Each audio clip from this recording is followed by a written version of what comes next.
Back to my channel. So நாம இதில் பார்த்தீங்கன்னா Madras high court recruitment. So Madras high court recruitment examiner, reader, junior bailiff, senior bailiff சொல்லிட்டு ஒரு பல்வேறு விதமான போஸ்டிங்ஸ் 10th லெவல்லையும் 8ஆம் வகுப்பு கல்வித்தரத்தில் வந்து பார்த்திங்கன்னா ஆஃபீஸ் அசிஸ்டன்ட், வாட்ச்மேன், மசால்ஜி இந்த மாதிரியான போஸ்டிங்ஸ்க்கு 8ஆம் வகுப்பு கல்வித்தொகுதி வந்து கால்ஃபர் பண்ணியிருந்தாங்க.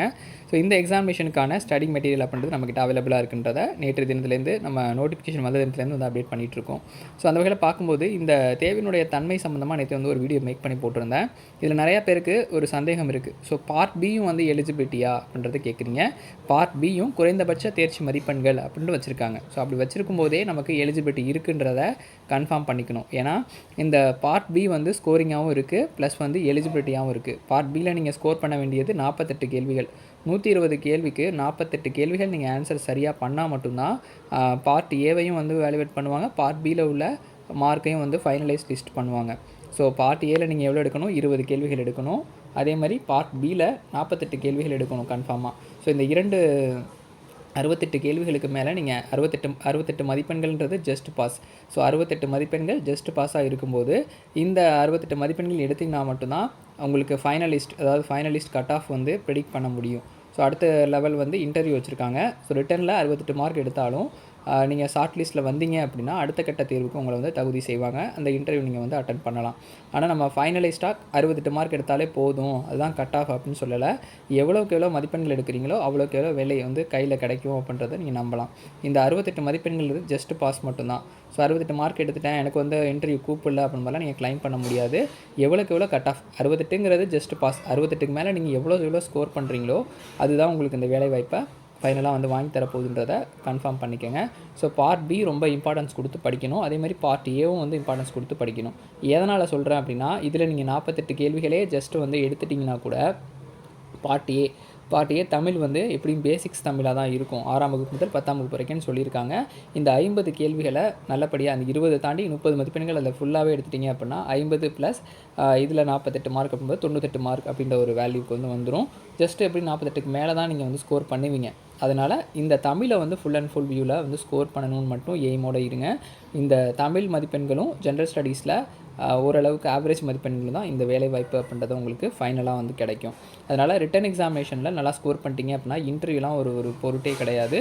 ஸோ இன்டர்வியூவில் ஜஸ்ட் எலிஜிபிள் ஆனீங்கனாலே உங்களுக்கு ஃபைனல் லிஸ்ட்டில் வந்து மார்க் வந்துடும். எதனால் நான் சொல்கிறேன்னா, ரிட்டனில் ஃபுல் மார்க் எடுத்தீங்க அப்படின்னா, ஸோ ஒரு 150க்கு மேலே, ஸோ 170 சொல்லியிருக்காங்களா எழுத்து தேர்வு, அதனால் 150 கொஷின்ஸ் அடிச்சிட்டிங்க அப்படின்னா சேஃப் ஜோனுக்கு வந்து போயிடலாம். ஸோ அதனால் இந்த எக்ஸாமினேஷன் 2 பேப்பருமே பார்ட் ஏ மற்றும் பார்ட் பி ரெண்டுமே ஸ்கோரிங் ப்ளஸ் வந்து ஃபைனல் லிஸ்ட்டு எலிஜிபிலிட்டியும் இருக்குது அப்படின்றத இன்னும் வந்து தெரியாமல் இருக்காங்க. அதனால தான் நேற்று தினமே நான் வந்து உங்களுக்கு இன்ஃபர்மேஷனாக கொடுத்தேன்.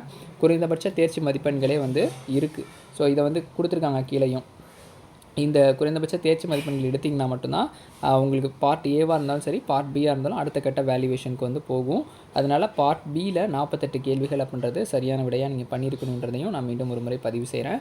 ஸோ இந்த எக்ஸாமினேஷனுக்கான ஸ்டடி மெட்டீரியல் அப்படின்றது நம்மக்கிட்ட ஃபுல் வியூவில் அவைலபிளாக இருக்குது. ஸோ டிஸ்கிரிப்ஷனில் வாட்ஸ்அப் நம்பர் தரேன், மெட்டீரியலை பை பண்ணி எக்ஸாம் ப்ரிப்பேர் பண்ணுங்கள். ஸோ நமக்கான ஷெடியூல் பார்த்திங்கன்னா ஆகஸ்ட் மாதம் எக்ஸாமினேஷன் அப்படின்னு வந்து எக்ஸ்பெக்ட் பண்ணலாம். ஆகஸ்ட் மாதம் எண்டுக்குள்ளே இருக்கலாம், இல்லை வந்து ஃபஸ்ட் வீக்கில் மேபி எக்ஸ்பெக்ட் பண்ணலாம். அதெல்லாம் நம்ம வந்து அடுத்தடுத்த அப்டேட் ஆகும்போது பார்த்துக்கலாம்.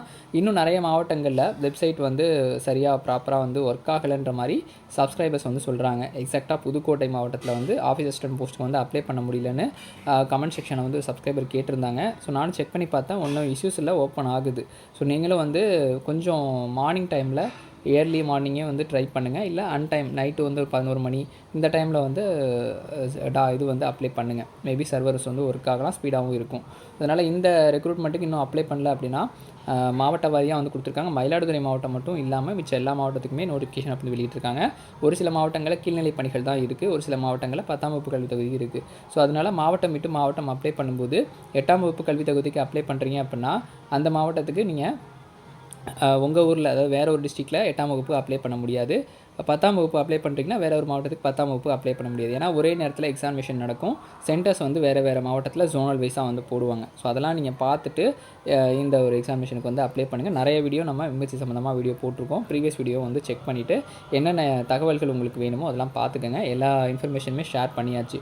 ஸோ இந்த டேட் ஆஃப் எக்ஸ்டென்ஷன் இருக்கும்போது நம்ம இதையும் வந்து ஷேர் பண்ணணும் தான் வீடியோ மேக் பண்ணி போடுறோம். So 2 part A part B ரெண்டுத்துலேயுமே வந்து ஸ்கோரிங் எடுக்கணுன்றதை நான் மீண்டும் ஒரு முறை பதிவு செய்கிறேன். ஸோ ரிட்டன் எக்ஸாமினேஷன் நல்லபடியாக படிங்க. வேறு எதுவும் சந்தேகங்கள் இருந்ததுன்னா கமெண்ட் செக்ஷனில் கமெண்ட் பண்ணுங்கள். மெட்டீரியல் சம்மந்தமாக வேணால் வாட்ஸ்அப்பில் மெசேஜ் பண்ணுங்கள். நன்றி, வணக்கம்.